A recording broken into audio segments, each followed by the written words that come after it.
Okay, we are live, and it is not a happy day. I am. I don't think I've been upset before. I was upset in the Titans game. I think that I was pissed off of that. I was just disappointed and demoralized after the Rams game. This one. And then after San Francisco, that hurt a lot because it was just embarrassing on national television. But this is the first game where I was legitimately just mad. And I feel so bad for all the fans, all the home fans. We lost 3 games at home. For all the people that come and spend money to go to travel for these type of games. And for the result that we're getting and the level of effort that we're getting is absolutely insane. I'm just gotta say, I'm gonna say it. I am officially like riding the fence on the Freddie Kitchens train. Like this is now to me. I like Freddie Kitchens a lot personally, but I gotta tell you, this team is undisciplined. This team is, the roller coaster that they kept talking about on TV. That's all this is. The penalties that we get constantly. When we had a chance to go down and win the game, the first play, we get it out to Chubb. He runs for 9 yards, and there's still a penalty. It is absolutely insane. You cannot be a playoff team if you have penalties when you're going down to win the goddamn game. And then on top of it, these refs were clearly, they showed the freeze frame of all you have to do is have the ball pass over the break the plane, and it is a touchdown. You have a referee on the play who signals touchdown. That then puts the burden on the other team, on the defense, to prove that it wasn't, not the other way around. And that's probably why Freddie was losing his mind and why he was trying to call a timeout and get an explanation of that. There was a referee that had his hands up. Unless there's some stupid NFL rule that allows you to cancel out what the ref was, who was the closest to it, who made the play, that is absolutely insane. This is the second game in a row where we have essentially a 2-touchdown swing because we turn the ball and we have a wide receiver who muffs a pass in the end zone. That is absolutely insane. Number one, when you're winning the game, your objective going into halftime is to protect the lead of the game. Your objective isn't to throw a risky pass into the end zone, which would have still given Seattle 2 timeouts and about 1:30 to do whatever the hell they wanted. So not running and then not only that it was a second down. Chubb runs it, gets the clock running. There's 22 seconds left on the play clock when we decide to pass the ball. This is absolutely, Dad, you and I have talked about this. I've talked about this on the phone with you, not on stream. These are the things that not just the average fan can pick up on. These are the things that John Dorsey's looking at. These are the things that the owners are looking at, right? And then on top of it, the thing that makes me the most angry about this is any 13-year-old kid who plays Madden or played Tecmo Bowl, right, knows that that your goal at that point is clock management. Your goal at that point is not to force it in the end zone as quickly as possible. You have to think with your head. What is Murphy's Law? If it can happen, if it can go wrong, it will go wrong. Don't do it. And that's it. That's my rant to start off the show. I'm so angry at this. I'm so disappointed in this coaching staff. This is it's just absolutely insane to me, and I'm really, really upset this time around. And then on top of it, Baker getting injured. Baker gets injured because, and yes, he ran, and he didn't really take a big hit on that run, right? It wasn't that didn't cause the injury.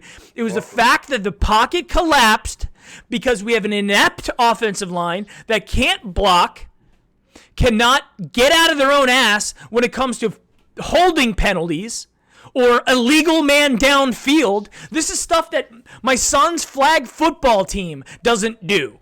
Yet professional athletes are supposed to do this. This is absolutely insane. At this point, I'm mad. I'm genuinely mad. And I want them to know Because this is what the fans think right now. This is how we feel.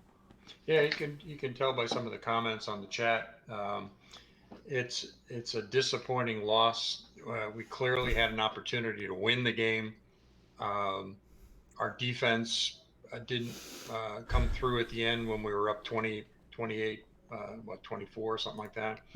Um, the the the one that the refs blatantly blew was the block that Landry put on.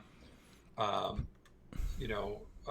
when Chubb made that run, it and they showed the replay. He wasn't blocked. He didn't block him in the back. He didn't down block him. He didn't. Come back against the guy, which is they're trying to protect guys. He hit him in the front, and I think the defensive guy actually made contact with Landry. He ran it. What is Landry supposed to do? Is he supposed to pat him on the head and apologize for standing in his way of the guy who's trying to tackle? Yeah, but what I really have a hard time, especially this season, because they're changing the rules as far as what's reviewable, what's not reviewable. Why is that play not reviewed? If it's a blown call, if the referee blows the call, or if New York sees something that is highly irregular, like the guy jumped, in the last series after they got the first down and they're just running out the clock, their left tackle or left guard jumped. It was clearly, I played it back 2 times, and even my wife Linda said, "Oh yeah, he clearly jumped," and the ref didn't see it. If there are 2 guys jumped, there were 2 guys who jumped. Yeah, but at the end of the game like that, it doesn't really matter because they still would have probably ran it out. Right. It's just a point of why are certain plays reviewable and others are not if it's clearly a blown call on the field. I could see breaking the plane or not breaking the plane. You don't have a good angle and whatnot, but you can clearly see that Jarvis Landry's was not a penalty, and that should have been overruled. Freddie shouldn't have had to do what he did at that point in the game. But some of the play calling around the 5-yard line was terrible. Well, Freddie calling timeout before we had the defensive stand where the guy muffed the punt. Or shanked the punt. He didn't muff it. He got a piece of it, and then we went down and scored. So it was essentially like it wasn't a very impactful play because it just happened to work out on our favor in the end. But the fact that Freddie called timeout when Chubb walked in the end zone was that Greg Williams did the same thing last year when we made a field goal. He basically iced our own kicker, and then we missed it. This is the same sort of thing. If Freddie was going to challenge the play, if he was going to challenge that, you have to have 100% confidence that you're going to get that. It looked to me that the defender's leg was in the end zone, and Jarvis had possession of the ball when he touched the guy's leg. That is a touchdown in the NFL. That's a touchdown in college. It's a touchdown in high school. It's a touchdown wherever you are. That is absolutely insane that they missed that. Right. Well, again, that was one play among many. We clearly, shot ourselves in the foot several times. Turnovers, 4 turnovers. You can't win a game with 4 turnovers. I'm sorry. I mean, we're lucky it was that close. The defense stepped up a couple of times to stop them, but then again they fell apart and let them drive down and make that winning touchdown, and it was pretty easy. So it was Baker played pretty good. I didn't think he was going to come back from that injury. I thought he was done. It would have been interesting to see fresh legs with Gilbert, whether he would have been able to help us. Baker didn't play bad. He overthrew a couple of times. Baker was 22 for 37, 249, 1 touchdown, 3 interceptions. 2 interceptions. Three interceptions. 3 interceptions, and 2 of them were tipped. Again, the ball was just not bouncing our way. It bounces their way And then it's like on top. I think the psyche of the Browns too. When you don't feel confident in your offensive line, you don't feel confident in your your second tier receivers. If your first tier receivers are dropping passes left and right. Right. I mean, this is like Baker is big, and what's gonna happen is this is gonna be blamed on Baker, and people are gonna be pissed off at him. What the reality is, we've got multi-million-dollar wide receivers who are dropping passes. We've got tight ends that are basically off the street that are dropping passes. Yeah, Chubb fumbled one too. I mean, he's not totally blameless. He had a great game. I wish they could have run him a little bit more. Nick Chubb, 20 carries, 122, average 6.1, 2 touchdowns. It's a pretty damn good game. The play calling when we threw that first interception in the end zone, that, like you said before, it should never unacceptable. Been called. That's on the coaching staff to run the clock, take another 30 seconds off. Seattle had one timeout left, so they weren't going to be able to do anything. We have Chubb, premier runner. We're on the 2-yard line. It's second down, and we decide to throw, and we decide. Do you know who it was intended for? It wasn't even. It was for Landry. It was a little bit behind him, and he threw it, and Baker forced it because it wasn't like a 1-2-3. It wasn't like a 3-step drop out of a shotgun and then fire. It was 3-step drop, nobody, dance around a little bit, see something, and fire it, and that. You can't do that, and then the next 14-point swing. Yeah, and then you give it back to them, and Russell Wilson marches them down the field, and then gets the Myles Garrett lining up in the neutral zone before he gets a sack. I am so sick, Myles. If you're watching this, I am so sick. You're great. You're a great athlete, but you should have dominated a backup left tackle. You should have manhandled that person. And you got a couple nice stat lines, but the penalty there kept that drive alive. I'm looking right at you, Myles. You got to do more, man. Against a backup guy, you have got to do more. And you got to stop with these penalties, man. You have got to do it. Because everything that you do, it's like the home run hitter that strikes out 4 times in a game and hits a solo home run. But he hit a home run because that's the one that they're going to look at. You're killing us, dude. Get your head straight, please. And then Ogunjobi hitting Russell Wilson when it's second and 22 or second and 27, and they complete the long pass. It would have been 3rd and 2, which is still a conservative play. You get to stop there. You're golden. And then Ogunjobi hits Russell Wilson. It's insane to me. This is the thing. Like, if Freddie doesn't realize, look, man, the players have to. The players are responding to what the direction you're giving them. And if you have not instilled the fear of God in these guys, that you won't play. You will not play if you make stupid penalties. It's insane. Yeah, it just. I don't know how to put a good spin on this at all. There's just, we had offense at times that looked great and moved the ball. Baker threw some nice passes, and they gave him protection at times. He started throwing the ball quickly, releasing it quickly. Mm-hmm. Chubb was running, so the play fake gave him the extra time to throw. He scrambled once or twice, made some plays. But you can't turn over the ball, and you can't have the refs' penalties go against you at critical times. Luckily, the extra point didn't bother us. They missed one. But that's just another thing. It's like we get a gift from the gods that they miss an extra point, and then we give it right back to them with an extra point. We can't get out of our own way. It's like you're up by 20 points or whatever it was. We were up by 3 scores, and we're going in for the nail in the coffin. We're going in for the kill, for the jugular. And what do? We just make stupid decisions, and it starts on the sidelines, and then it ends on the plays in the field.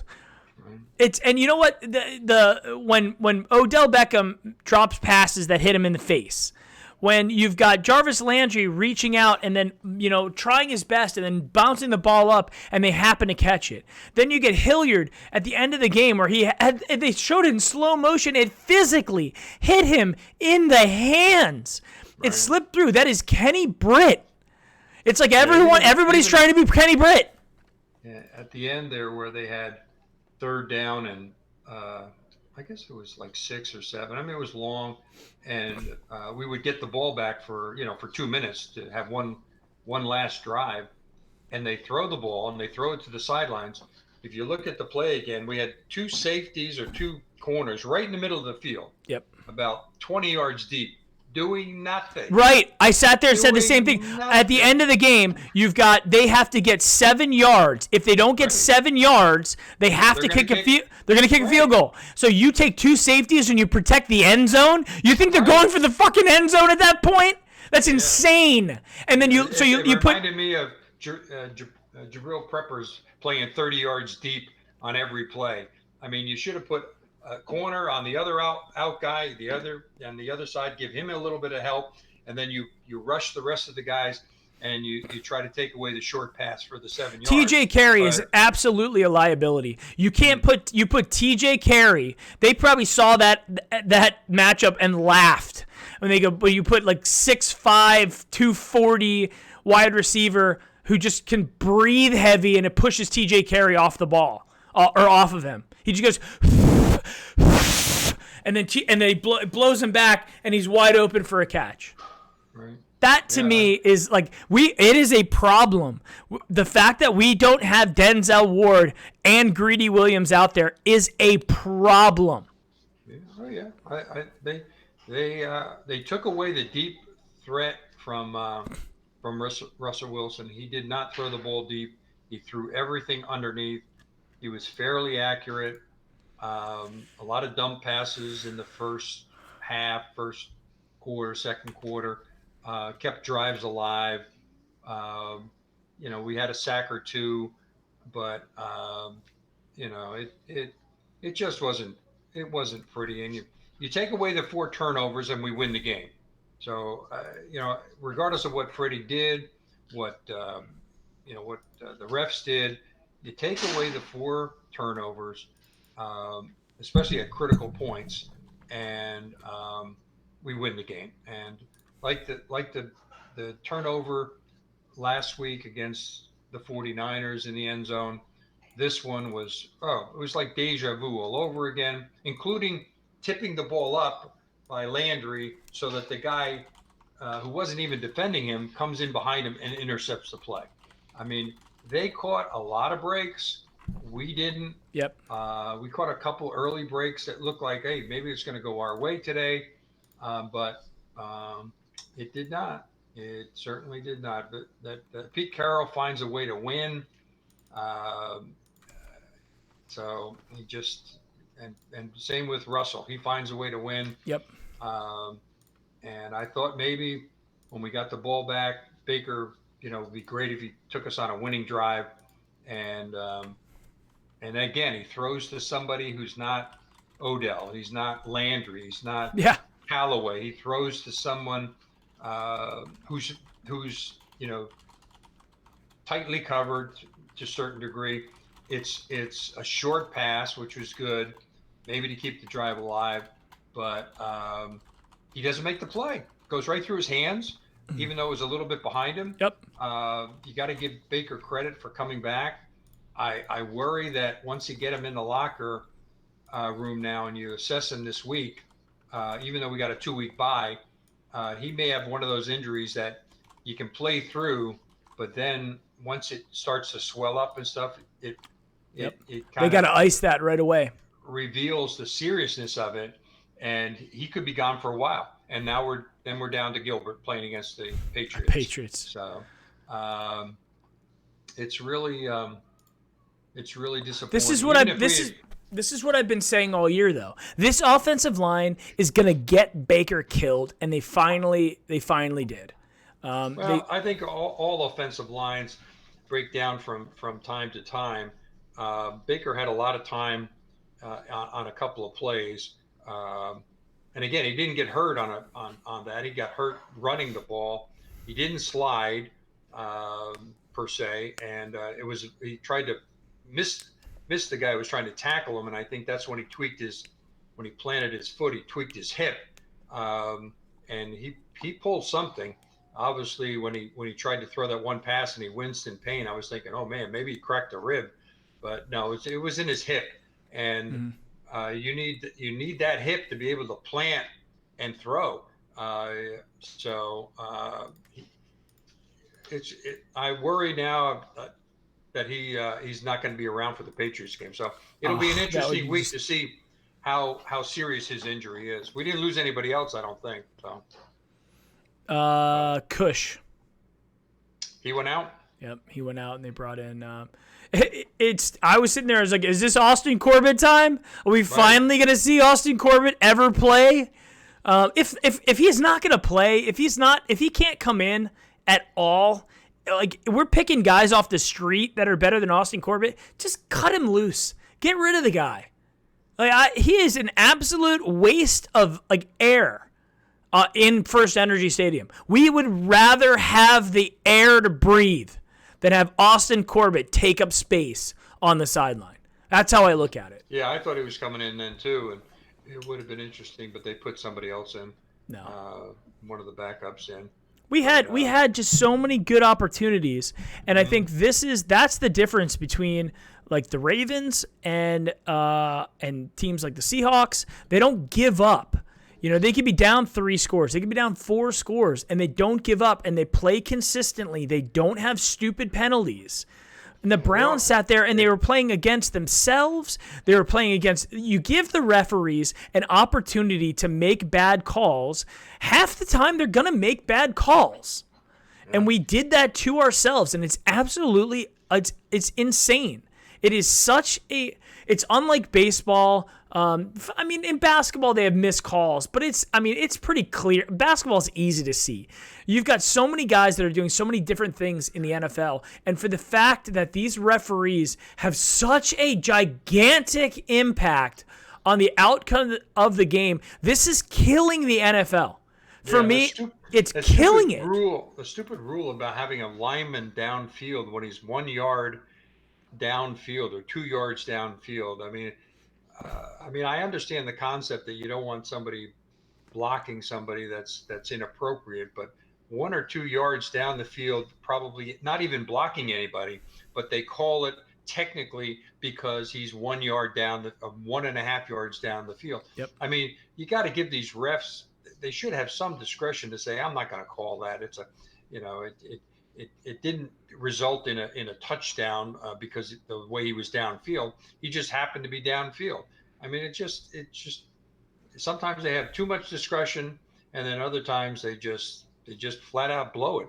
And if they blow it and it's on tape, I don't see why it's not reviewable. But you can review. There's so much that they can review in New York, and like 80% of the time, they bring in that one a-hole, the guy who used to be a ref, and they're like, oh, we're going to bring in, I don't know, Ed Hockley or whatever the guy's name is.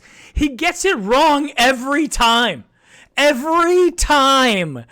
Unless it's like blatantly obvious where like the guy's like stepping on the line. That dude gets it wrong all the time. So it makes me wonder, is it, and he's probably right. He's probably actually gets it right, but it never actually gets overturned the correct way on the field.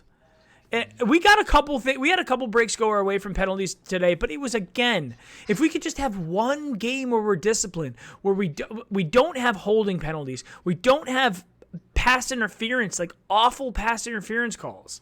Yeah, even the punting game. I mean, to get that play blocked, which I think it resulted at least in a field goal. It was a field goal, yeah. That, to me, that's a turnover. Clearly a turnover. Even though it's not counted as one, because they got the ball in great field position and they ran a few plays and they kicked the field goal. They I don't know what broke down specifically on that play in terms of assignments, but you can't have 2 people come over the tackle position and only have one guy. I think Murray, 22, picked up one of them and he stopped him, but that freed up the other guy to have a free shot. I mean, that wasn't even close. I mean, he almost didn't even have his foot on the ball, and he was in there with his arms extended. So that it wasn't a tip; it was a clear block. And it was funny. I watched it on the replay, and what's his name? Jamie Gillum. He didn't even know what to do. He was like he was shocked. He was in.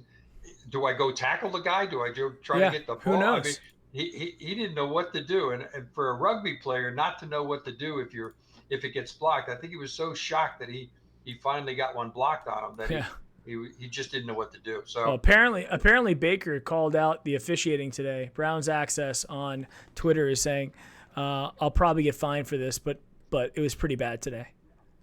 Baker was asked about the officiating, and good, fine him. I mean, he was right. So then Baker Mayfield, this is from Daryl Reuter on Twitter. The refs are never, this is what Baker said, quote unquote, the refs are never an excuse, but I'll probably be fine for saying this. It was pretty bad out there today. Kind of ticks me off, Baker Mayfield. When they put in the review rule in baseball, that has corrected so many bad calls because they have so many bang plays at first base, double plays, etc. That including one the other night when the Yankees played the Astros. The Yankees were up, I think 5-0, and the Astros had 2 men on base, a ground ball thrown, to the shortstop, flips it to the second baseman, throws it, bounces in the dirt, goes into his glove, bang play. They call him safe. Run scores. Now Astros are back in the game. Well, they challenged it, came back. He was out by his foot was up in the air like this, not hitting them. And the first baseman knew it because he can sense when he gets the ball and when the player hits behind him. Right. So that has saved a lot of plays in baseball. Basketball, I don't know whether they do much reviewing in basketball, but clearly in football, some of the plays are so key and momentum changing and game changing that if they're so obvious to the people and the fans, and you have it on tape and you can play it in slow motion, you can play it from 2 or 3 angles, take the time to review them and say, hey, we blew it. And this is where it gets really gray. Because the New Orleans Saints got robbed last year. Yeah. They got absolutely robbed. That is to the point where you could almost not even ever come back from a call like that because it's so brutally bad. And so Sean Payton and the Saints get to basically change the nature of football by having this new rule where you can challenge plays like pass interference plays. At this point, they're so freaking bad. Just let them challenge everything. Yeah, I mean, and then you lose a challenge, you lose a timeout. He should have never. Freddie should have never challenged that and saved the timeout. I guess he was getting desperate. And then he calls the same play. Right. Yeah. And even Daryl Johnson was like, that kind of looked. The formation was about the same, and it looked eerily similar to the last one. No crap. He was saying twice or 3 times, he says, I don't like it when you try to pull a guard that close to the goal line. It just you just get mashed up. Yeah. I mean, it just Chubb had a great game, though. Except for the fumble, I would have given him 5 stars. And he just got stripped on that one. I don't think it was a helmet hit. I think he just carried the ball a little loose, and somebody went by with an arm, sort of like the Biner fumble. So you're trying to do something offensively, and somebody sticks their hand in or their helmet in, and all of a sudden it's a fumble. But I thought when we got the fumble in the second half, we got the break there when we tackled the running back, and I thought that was a turning point in the game. I thought we were gonna play well from that point on, but again, just disappointing in some of the play calling, disappointing in the drops by some of the key players. Everybody, Odell. I don't remember Landry. Did Landry drop any? Higgins didn't play. I don't think Landry dropped any, but he had he had that. I don't know. Like, I really blame that interception in the end zone. That was on Baker. There's no reason for him to force the ball. The next drive, they get the ball back, and Russell Wilson, who's in the prime of his career, and he's a much better quarterback at this point than Baker Mayfield is, but Russell Wilson goes down. If he doesn't see something open, he throws the ball away and lives for the next play. Baker's forcing the ball in. And so one of the themes that I was thinking as we were watching the game, as the game was going on, was like these decisions that are made they snowball. So if you make a bad decision, meaning you call a play that results in an interception in the end zone, something like that, you then have to become more aggressive on the other side, which is risky. Aggression should come with risk. So you're creating more opportunities for them. So your decision-making snowballs negatively once you start doing things like that. And that's what happened to us. We had to start making those decisions and snowballed negatively. The other thing that really bothered me in this game, and I don't know, I mean, at some point you got to call it out. Our defensive line cannot get pressure by themselves. I'm sorry, but Sheldon Richardson is not, clogging up the middle. Olivier Vernon is basically invisible. Myles Garrett might get 1 or 2 sacks a game, and when he does, everybody forgives him for everything else. But when it comes to run stopping, Carson ran on us. We are getting run on. We have some of the softest linebackers in the league. The amount of missed tackles that we have, it starts with Joe Schobert. Joe Schobert is one of the softest linebackers in the league. The amount of missed tackles that dude has, and then just completely disappearing for the rest of the time. It's great that he got to Russell Wilson when Russell Wilson threw the touchdown. But my Lord, do I miss Christian Kirksey. I miss somebody with a set of balls on him that's going to go after somebody and stick them. Yeah. Missing tackles, it's like Corbett was really not. I shouldn't say featured, but you didn't hear his name being called. You didn't see him on tackles. I'm sure he had his fair share. I'd like to look at the stats maybe tomorrow and see how many tackles he was in on, how many solos he was in on. The play that really hurt a lot, in my opinion, was leaving the middle 100% open when right. Russell Wilson ran in. He could have walked in. He didn't even have to run in. There wasn't anybody within 10 yards of him when he hit the goal line. That's how open he was. And yet when you look at the play at the beginning from the back, there is Schobert right in the center of the field. And I'm thinking, oh, he's shadowing Russell Wilson. So wherever he goes, I'm gonna be on. No, as soon as the ball snapped and Russell goes back two steps, he makes a dart to his right and takes himself to defend somebody. And I don't know why he did that. I'd love to hear the explanation of that as to why he had to go over there out of his middle linebacker position, and then nobody filled in for him. And Russell Wilson saw, hey, there's nobody on the right, there's nobody on the left, there's nobody in front of me. I'll just walk it. And then to Baker's credit, he pulled a little of the same play when he ran it in, although he had to get through that middle of the he had to step up in the pocket, and then when he stepped up the pocket and everybody was on either side of him, that's when he decided to run because everybody was covered. Yeah. That was a great play, and I thought he was going to have a really good game, but. He came back to earth not too long after that. So some of the chat are defending Myles Garrett because he's got a great sack stat line. You guys got to understand, football games come down to more than just one sack at a time. They're great, sure. But essentially, if you look at what they are, the first sack that he had was a coverage sack.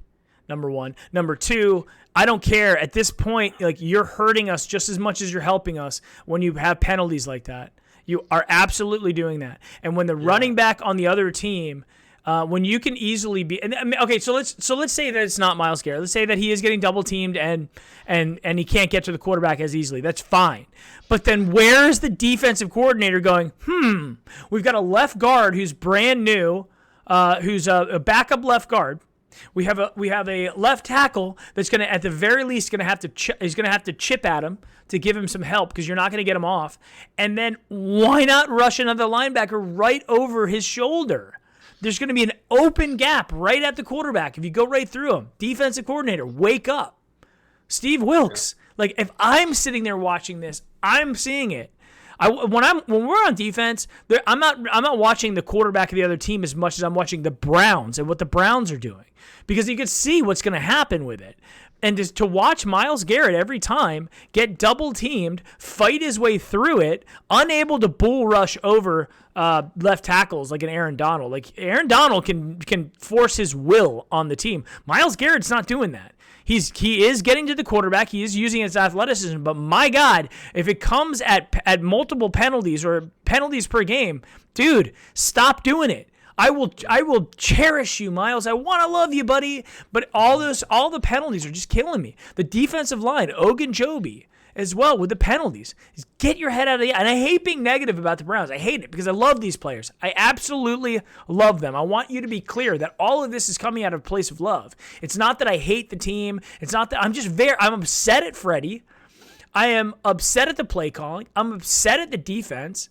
If the defense holds, at the end of the game, we have a shot to win. Right. And our defense let us down this game. Well, we had two shots. Baker throws the interception. Right. Tip ball. Then we have a chance to stop him, and we let him throw a 10-yard. Like a 7-yard out, and TJ Carey can't defend it.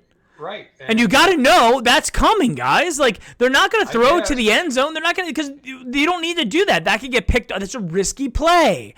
And Pete Carroll knows, hey, what's the win condition? If the worst case scenario, I kick a field goal, I go up 7 points. Right? So why is he going to throw it deep? Why do you have two safeties out there? It's insane. It's just... I can't defend this. Yeah, I can't defend that one either. I think that's part of the fact that Freddie has too much responsibility on the sidelines. I mean, he was looking after all that futzing back and forth on the play calling and the challenge and this and that and the other thing. He was still when it was denied and he lost his timeout, he was then looking at his sheet to try to call a play. They should have been talking about that for a minute and a half, 2 minutes before that. Yep. Knowing that there's a good chance we're going to have to run another play. What would be the play to run? And they try to do Chubb up the middle, and it worked. But they said they might have blew a whistle, and he still had a big open lane. He still had a big open lane. He could have got in there. It was a better play the first time than it was the second time. That's for sure. Yeah, so. And you're right. This is where I've been a Freddie apologist. I've been defending Freddie the entire time, being like, hey, if it's his playbook, and he's the head coach, he has the right as a head coach to take on that responsibility. The problem is they're not excelling at what he was brought in to bring, is this offense. And I don't know what Todd Monken does during the game. I have no insight into that. And I don't know if he can just make suggestions and Freddie can just overrule him, do whatever he wants. But you're right. You've got Freddie trying to manage the clock, trying to understand what the refs are doing, trying to understand if he should call timeout, if he should challenge something, trying to understand what the defense is doing at any given time, and then also looking at his sheet to try to figure out what play to call. This creates chaos. Chaos doesn't win games. I'm going back to my notes at the beginning. I hope we don't have 2 bad games in a row. I mean, it was a bad game because of all the things that happened, but it wasn't a blowout like the 49ers game. So, right. It's a frustrating loss though, because we could have easily walked away with a win there, right, if we would have just protected it. You have a lead versus a very good football team. We did change things up. We went to the 3-step. The first pass to Beckham was a 3-step drop, boom, to the right. Yeah. I really wasn't paying too much attention to whether he was looking off defenders or not, but I think he was doing a better job of that. So I think they did change the the game plan out of the box. They got off to, you couldn't ask for a better start No, than you we got had. well. You get one extra point. You have 21 points. That's the only thing you could really ask for. But I'll take 20 points in the first half. 20 points in the first half of a football game against the Seattle Seahawks. The touchdown, it almost goes all the way on the kickoff. I mean, it was. We have flashes of brilliance. It's Right. flashes of brilliance, but Flashes. but That no doesn't win. consistency. That doesn't win game. We don't finish well. We have not finished. I don't think the Ravens game. Baltimore game when Chubb made the run, but even then they had three chances with the ball after that to get back in the game, and luckily we intercepted two of them. But Callaway dropped. So people are talking about Odell drop passes. A lot of passes that are knocked down, passes that are dropped. Callaway had a drop as well. Like we are. People are gonna call it out because they're just gonna look at the stat lines. If you're just looking at the stat lines and you're not paying attention to the game, then your opinion to me doesn't matter. You have to watch the situations, what happens, what's creating this. We're getting balls knocked down. Our wide receivers are dropping passes. Odell Beckham, you can catch the ball with your eyes closed, jumping up, backhanded, and all this stuff. But when it hits you right in two hands, like you're struggling with that needs to improve. That has to end. All of the drop passes because you're killing your quarterback. He's still a young guy. So they didn't have too many drop passes, and if you look at some of their catches, they made some really key catches at key points of the game, and they weren't easy catches. I mean, they made the catches that we dropped, and that's the difference in the game. And when you have 4 turnovers, and a fifth one with the block punt, that's the game. I mean, you can't have that many turnovers. Statistically, looking at other teams, you turn the ball over 5 times, you should get killed. And luckily, we were still in it with a chance really to win the game, because if we score a touchdown, we win the game. We don't have to kick a field goal. I was actually happy that it wasn't a 3-point lead, because I didn't want to see us come down and either miss the field goal. You have to make a field goal. You have to make the field goal with that kind of win. Right, and he's already missed an extra point. He's a rookie, and Freddie saying to himself, "Well, I'm not even going to try. I'm going to go for it on 4th down or something. Something kind of dumb."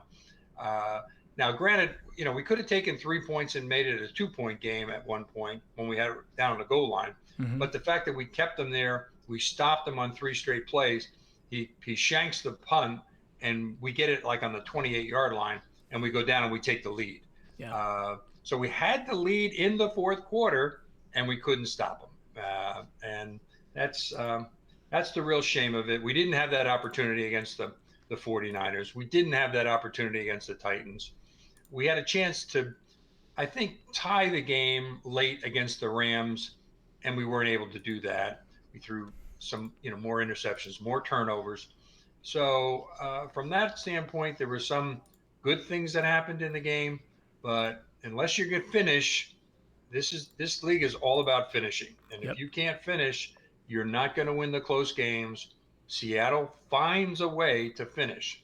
I don't think they're that strong a team. Mm-hmm. I think they're beatable.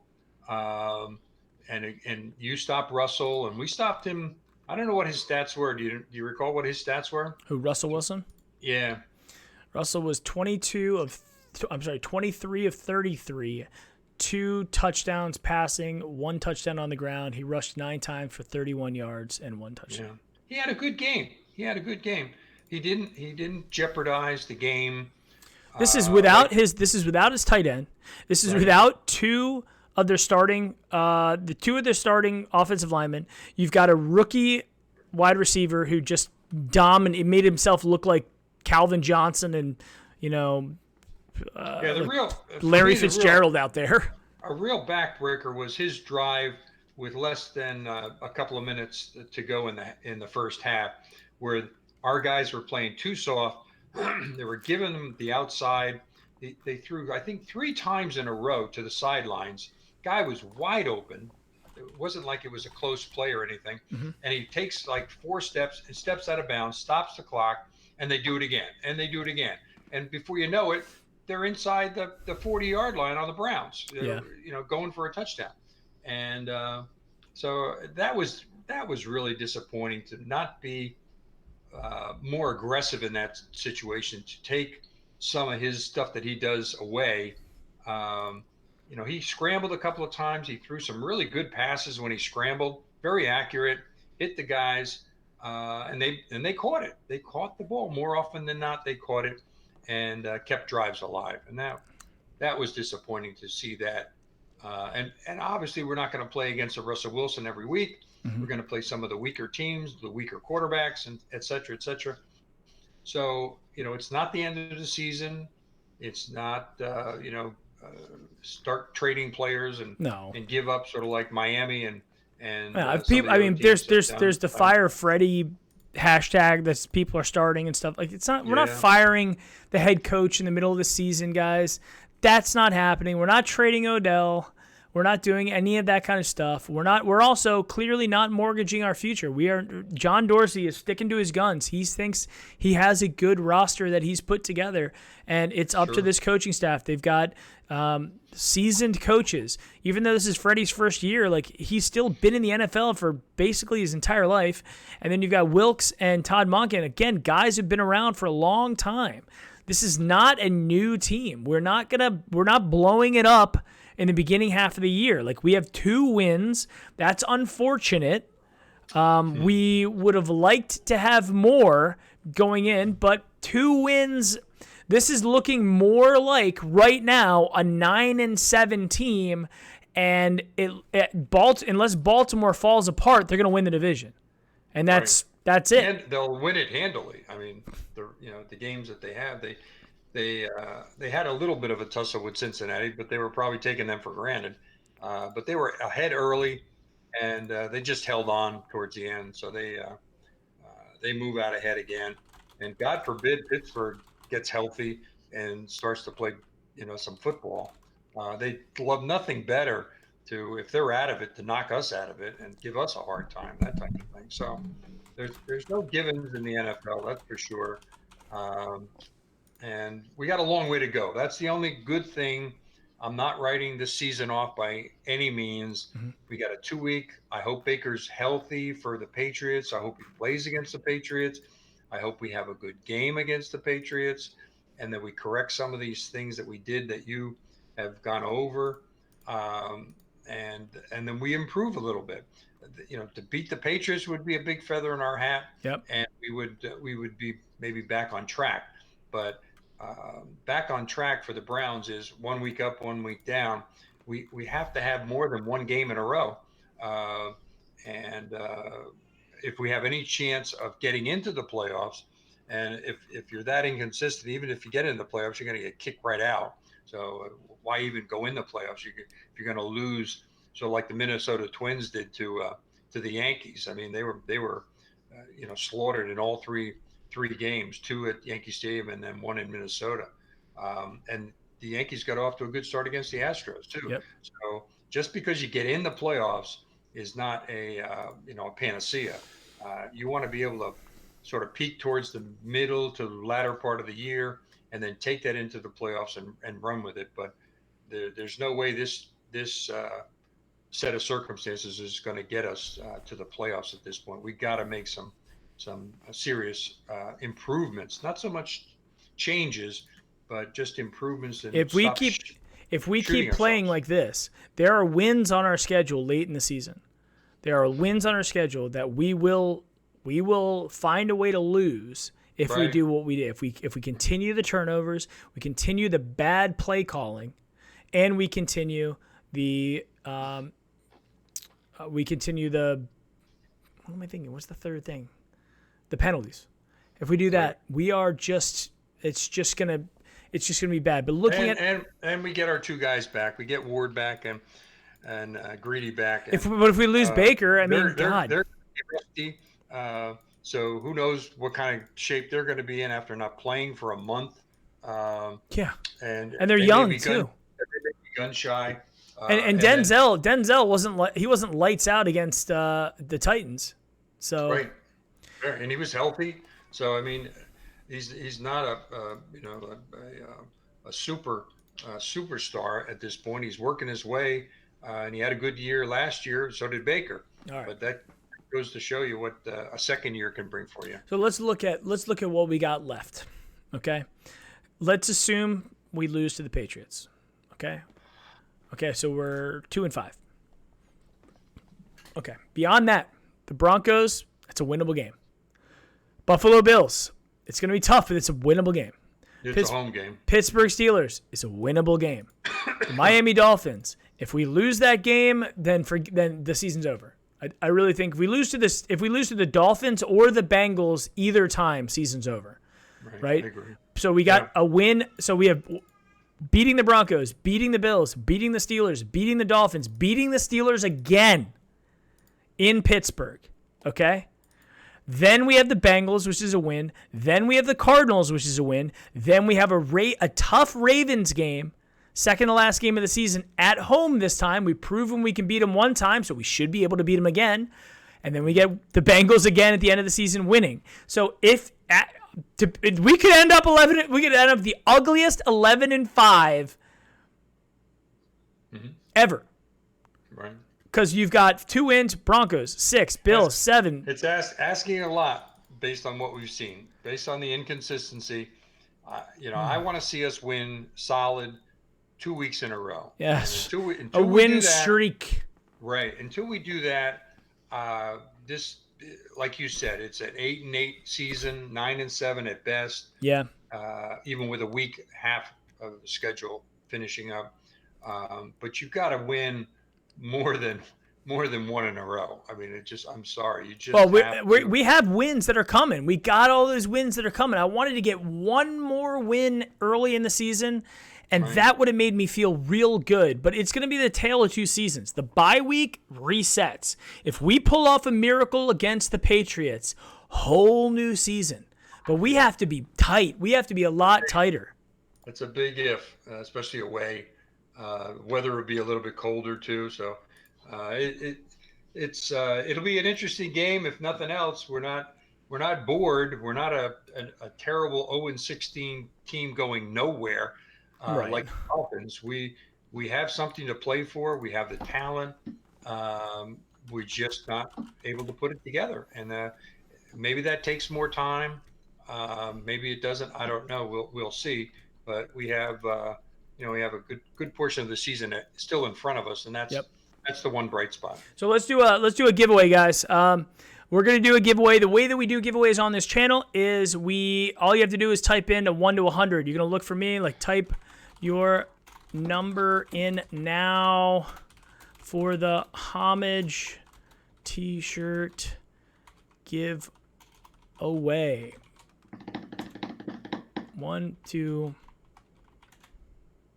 Okay, and I'm going to type in my number, which is going to be... Watch how you type it in, Mike, because if they hear 2 clicks, they... I know that. I've already typed it in, so it's it's in my browser right now. So there's no 1 click, no 2 click. Nobody heard any clicks, but it is in. All I have to do is click, and we're good to go. Looking as we wait for everybody to type their numbers in, let's take a look at the scores around the NFL for Week 6. The Patriots beat the Giants easily on Thursday Night Football. Panthers took care of the Buccaneers today in London. Redskins barely beat the Dolphins. The Dolphins still going for that winless season. Yeah. They're going for it hard. Saints barely beat the Jags today. The Ravens took care of the Bengals as expected. Seahawks took care of the Browns, kind of unfortunately as expected. Vikings pull out a pretty decent 18-point win against the Eagles. That was a good win for the Vikings. They needed that. The Chiefs go down two losses in a row at home. This one to the Texans. I got to tell you, there's something about watching Deshaun Jackson plays quarterback like he's waiting in line for a latte at Starbucks. He just takes a snap. He kind of looks around. Chiefs were up early in that game too. Looked like they had that in total control. Yeah. And then I turn around and it's a little bit closer. Texans are a playoff team. They're a real team. They don't give up. Bill O'Brien finds a way to win. He's a winning coach. And they don't like him there. They don't like him in Houston. It's unbelievable. The Cardinals at halftime are winning 10-20 against the Falcons. The Falcons are terrible. Yeah, the Falcons are an absolute laughing stock. 7-7 49ers Rams. Broncos winning by 2 field goals, 6-0 over the Titans. You got the Cowboys losing 14-3 against the Jets. And then we got the late game. Some people will lose their heads over that one if the Jets win that game. That'll be a feather in Darnell's cap if he can beat the Cowboys like that. So okay. All right. Huge upset. No more numbers, guys. All the numbers are done as of right now. I am typing in. The number is 44. Let's see if did anybody get 44? We got a 45 from the Jams. General Patton got the 44. He must have been looking at you. At General Patton for the win. Congrats. Yeah. James had 45. Send me a... we had 55 people, 60 people in chat, too. Yep. Send me an email on at Brownie Postgame. Jeez, why can't I type right now? Postgame at Gmail. Okay. So, General Patton, you got to send me your contact information. General Patton, you got to go on homage.com, pick out a shirt, give me the size, your name, and address. And by the way, I should have said this before, but you have to be in the continental United States. If you're, we will not be doing international shipping. The last homage shirt I gave away, was from South Africa. So I'm gonna have to buy. And they won't. They were saying, well, I'm sorry, we can't do that. So I'm gonna buy the guy the shirt and pay the $15 shipping to send the damn thing to South Africa because we got Browns fans watching. Send him the keychain. Unbelievable. Either way, it still would be probably $20 to send a friggin' keychain. So General Patton, go ahead, pick out your shirt from homage.com, and just send me your contact information. We'll get that shirt out to you. Okay, guys. So I know this is the thing. I want to do a lot of giveaways. Obviously, we want to do a lot of giveaways. We totally do, and we have a lot of cool stuff to give away. But it's a long season. It's a long season, and we lost, and I'm pissed off that we lost. So we need a win. We need a win. We need 2 wins in a row. We need win. You want to get stuff when you win. You know. Right. So, all right, guys, we are 57 minutes in. I think that's enough. I think everybody's sad enough as it was. Kyle Lou put in 44. Well, after the fact. Kyle loves putting in as many numbers as possible. Poor guy. I think we do a show maybe next Sunday, just to get ready for the Patriots. But I think I just want to digest this. I think I'll watch some of the game tomorrow on replay and look at some of the bad calls, look at some of the bad calls that we made in terms of what we did, the bad bounces that didn't go our way. I mean, a laundry list of things, but to rehash it more right now doesn't feel good. It honestly, like, it's so, I get so depressed and demoralized. Like, I don't know why I let this team control so much of my emotions. But it sucks so bad doing the post-game show when we lose, but it feels so good when we won. When we beat the Ravens, it was one of the best feelings in the world when me and Ristana were talking. All right, guys, I want to say thank you, everybody, for watching. If you're not subscribed to the channel, please subscribe to the channel. Give me a like this video as well. Participate in chat, all of this stuff. I am reading your chat, even though I may not be responding to everything. I'm reading them as well. I just want to let you know, everybody, Kyle, Terry, Big Kahuna, Eli G, Jerry O'Brien, T-Money. I think I saw Coral Ross in there somewhere. Christian Miguel Johnson. Eli. Go Tribe in there disagreeing with me on my rant. PJ. Yeah. Right. I mean, guys, thank you very much. I appreciate you being subscribers to the channel and always coming on and being a part of our post-game show. My dad and I talk about the Browns basically nonstop every day, and we've done this channel just as a way to talk about the Browns and be mad about it together. And now you guys can share in our misery. So thank you guys very much for watching the stream. We are out, and as always, go Browns. Go Brownies.